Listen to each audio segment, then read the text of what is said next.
Good morning. Let us learn to form negative sentences in passive voice for past continuous tense in today's class, right? So it is the fifth tense. Past continuous tense, right? Then what are the auxiliaries do we use for past continuous in passive voice?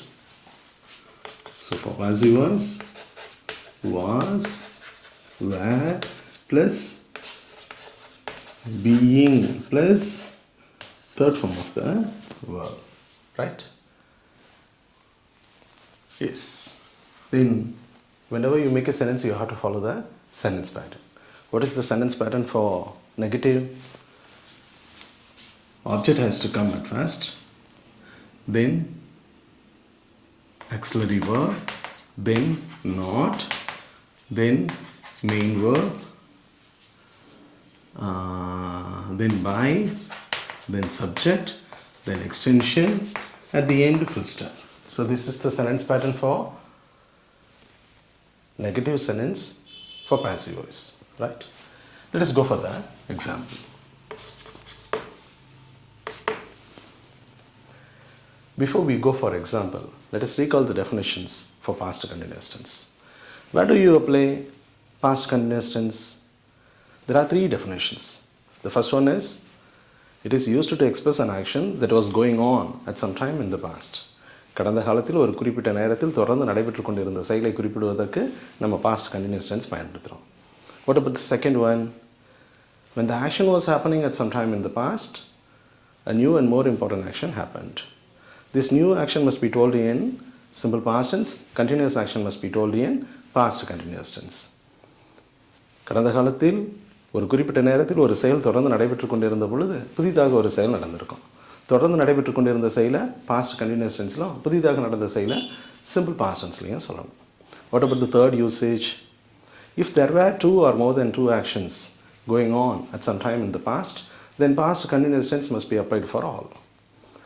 இரண்டு அல்லது இரண்டுக்கு மேற்பட்ட செயல்கள் கடந்த காலத்தில் ஒரு குறிப்பிட்ட நேரத்தில் தொடர்ந்து நடைபெற்று கொண்டிருந்த எல்லா செயல்களையும் நம்ம பாஸ்ட் கண்டினியூஸ் டென்ஸில் தான் சொல்லணும். இது பயன்பாடு.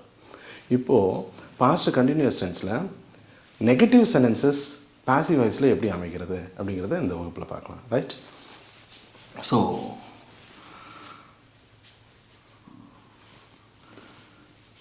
புத்தகம் நேற்றிரவு என்னால் படிக்கப்பட்டு கொண்டிருக்கவில்லை அந்த புத்தகம். ஸோ இப்போது இங்கே செய்யப்படும் பொருள் என்னங்க? ஆப்ஜெக்ட். ஸோ த புக்குங்கிறது ஆப்ஜெக்ட். ஆப்ஜெக்ட் போட்டாச்சு. த புக்குங்கிறது என்னதுங்க? இட்டு வந்தால் என்ன பண்ணணும்? Was. If the subject is or if the object is I, he, she, it, we have to use was. If the object is we, you, they, then we have to use were, right? So the book was auxiliary verb போட்டாச்சு, right? Then we have to add not. So இல்லை என்பதற்கு என்ன இங்கிலீஷில் நம்ம not. So the word not should come between the two auxiliaries, was being, right? The not எங்கே போடணும்? was being not கிடையாது, was not being, right? So the book was not being. The book was not being. என்ன செய்யப்படவில்லை? படிக்கப்படவில்லை, வாசிக்கப்படவில்லை. வாசிக்கிறதுக்கு என்ன இங்கிலீஷில்? Read. ரீடோட third form என்னங்க? read. So the book was not being read. யாரால? by me. பாருங்க, auxiliary verb not, then third form of the main verb, then by. If you want to mention the doer, அந்த செயல் யாரால் செய்யப்பட்டு கொண்டிருந்தது என்பதை குறிப்பிடுவதற்கு நம்ம by போட்டு அந்த சப்ஜெக்ட் இந்த பக்கம் மாறும்போது என்னவா மாறும்? by me. ஐ என்னவா மாறுங்க? me, என்னால், right? So the book was not being read by me. எப்போ? நேற்றிரவு, last night. இது extension. At the end full stop, right? So the book was not being read by me last night. Let us go for the next example.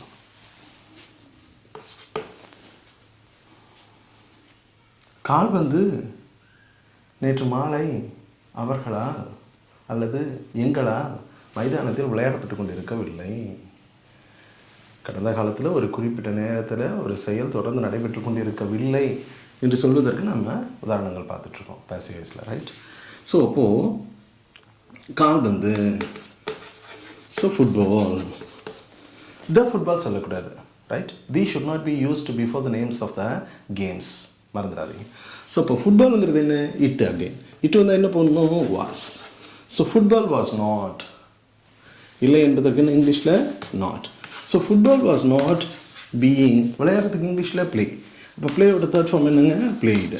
So it was not being played, football was not being played. யாரால? By us. எப்போ? Last evening, நேற்று மாலை, or yesterday evening, right? At the end of full stop. So football was not being played by us last evening in the ground, right? Let us go for the next example.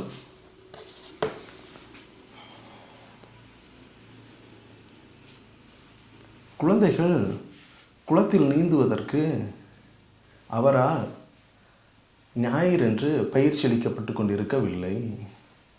குழந்தைகளை அவர் தயார் செய்து கொண்டிருக்கவில்லை. இதற்கு குளத்தில் நீந்துவதற்கு, நீச்சல் அடிக்கிறதுக்கு.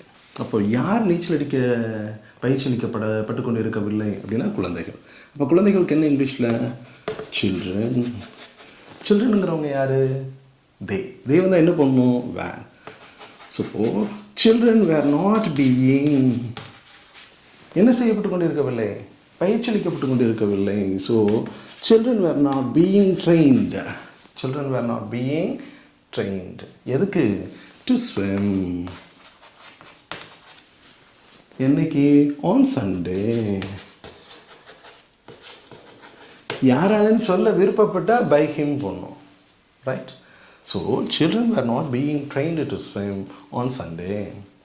ஞாயிறன்று குழந்தைகள் நீந்துவதற்கு பயிற்சி அளிக்கப்பட்டு கொண்டிருக்கவில்லை, right please? So let is go for the next example.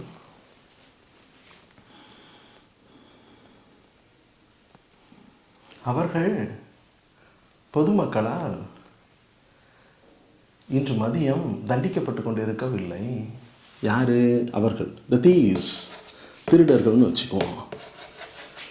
So திருடர்கள் இன்று மதியம் பொதுமக்களால் தண்டிக்கப்பட்டு கொண்டிருக்கவில்லை.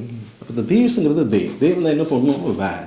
So the thieves were not being, தண்டிக்கிறதுக்கு என்ன இங்கிலீஷில்? பனிஷ்.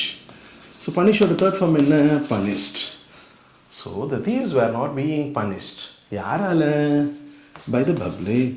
By the public. எப்போ அப்படின்னா this afternoon. If you want to mention when, you can use this afternoon. Otherwise no need. Extension is an addition to your sentence. Extension என்பது கூடுதல் தகவல்களை கொடுப்பது. தேவைப்பட்டால் போட்டுக்கலாம், வேண்டாம்னா விட்டுக்கலாம், right? So the thieves were not being punished by them. திருடர்கள் பொதுமக்களால் தண்டிக்கப்பட்டு கொண்டிருக்கவில்லை. எப்போ அப்படின்னு சொல்ல விருப்பப்பட்டால் திஸ் ஆஃப்டர்நூன் சொல்லுங்கள், right? So let is go for the next example.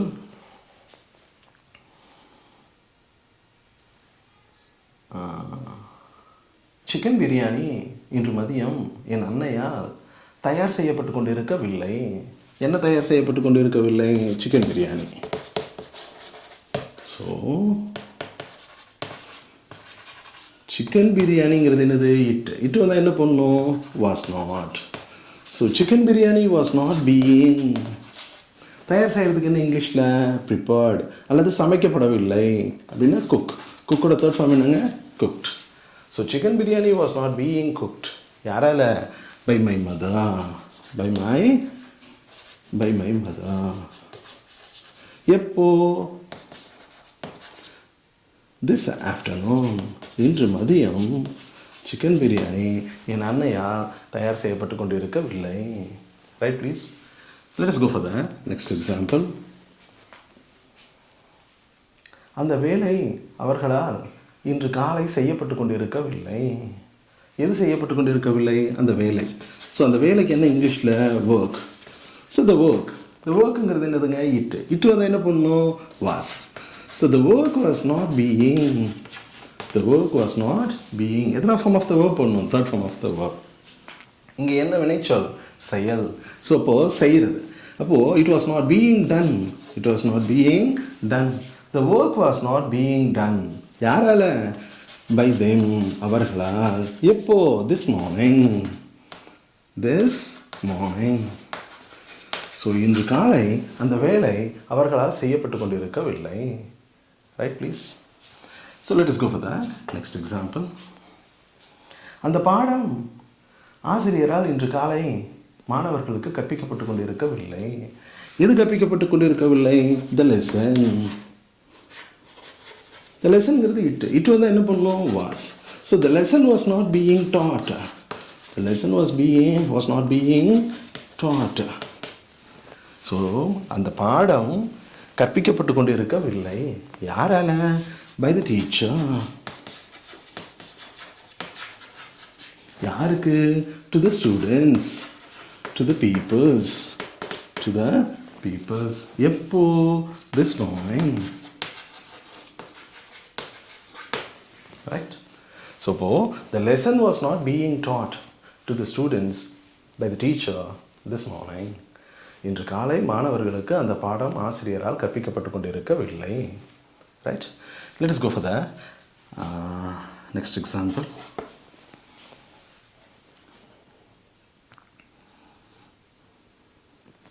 நேற்றிரவு நாங்கள் அவர்களால் ஏமாற்றப்பட்டு கொண்டிருக்கவில்லை. அவங்க எங்களுக்கு நல்லது தான் பண்ணாங்க, அவங்க ஒன்றும் எங்களை ஏமாற்றலை அப்படின்னு சொன்னால் அது ஆக்டிவ் வாய்ஸ். அதே பேசிவ் வாய்ஸில் சொல்லணும்னா நேற்றிரவு நாங்கள் அவர்களால் ஏமாற்றப்பட்டு கொண்டிருக்கவில்லை. யார் ஏமாற்றப்பட்டு கொண்டிருக்கவில்லை? நாங்கள். we வந்து என்ன பண்ணணும்? வேர் பண்ணணும். So we were not being என்ன செய்யப்பட்டு கொண்டிருக்கவில்லை? ஏமாற்றப்பட்டு கொண்டிருக்கவில்லை. அப்போ சீட் போடலாம் அல்லது deceived. DECEIVED. டிசீவ்னாலே ஏமாற்றுதல். So we were not being deceived. யாரால? by them. எப்போ? Last night. Right please. So we were not being deceived by them last night. நேற்றிரவு நாங்கள் அவர்களால் ஏமாற்றப்பட்டு கொண்டிருக்கவில்லை. Right. let us go for the next example. என்னுடைய புதிய மகிழ்ந்து அவரால் இன்று காலை துடைக்கப்பட்டு கொண்டிருக்கவில்லை. எது துடைக்கப்பட்டு கொண்டிருக்கவில்லை? என்னுடைய புதிய மகிழ்ந்து. ஸோ மை நியூ காருங்கிறது என்னது? இட் வந்து என்ன பண்ணும்? Was. So my new car was not being. துடைக்கிறதுக்கு என்ன இங்கிலீஷில்? வைப். வைப்போட தேர்ட் ஃபார்ம் என்ன? Wiped. So it was not being wiped. My new car was not being wiped. யாரால? By the driver. ரைட். எப்போ? இன்று காலை. So this morning. at the end of full step. Right. Let us go for the next example.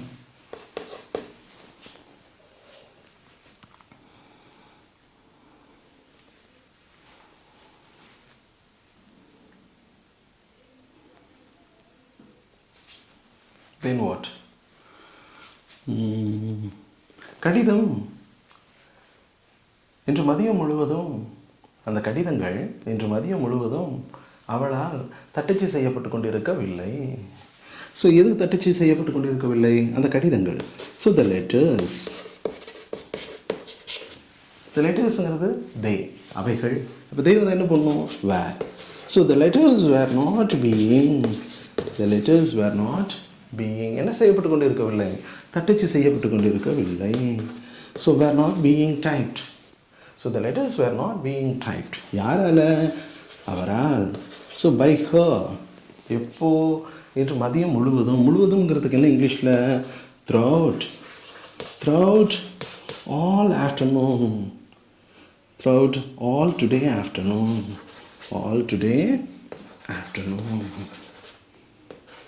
இன்று மதியம் முழுவதும்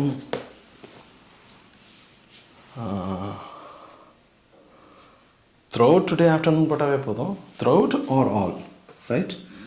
So the letters were not being typed throughout this afternoon, or the letters were not being typed all today afternoon. You can use either through or all. Right, please? So you have to make this kind of sentences.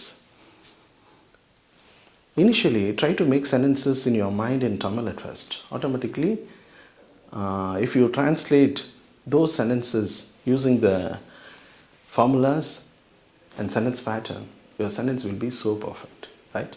So never forget, practice makes a man perfect. Let us meet in the next video. Thank you.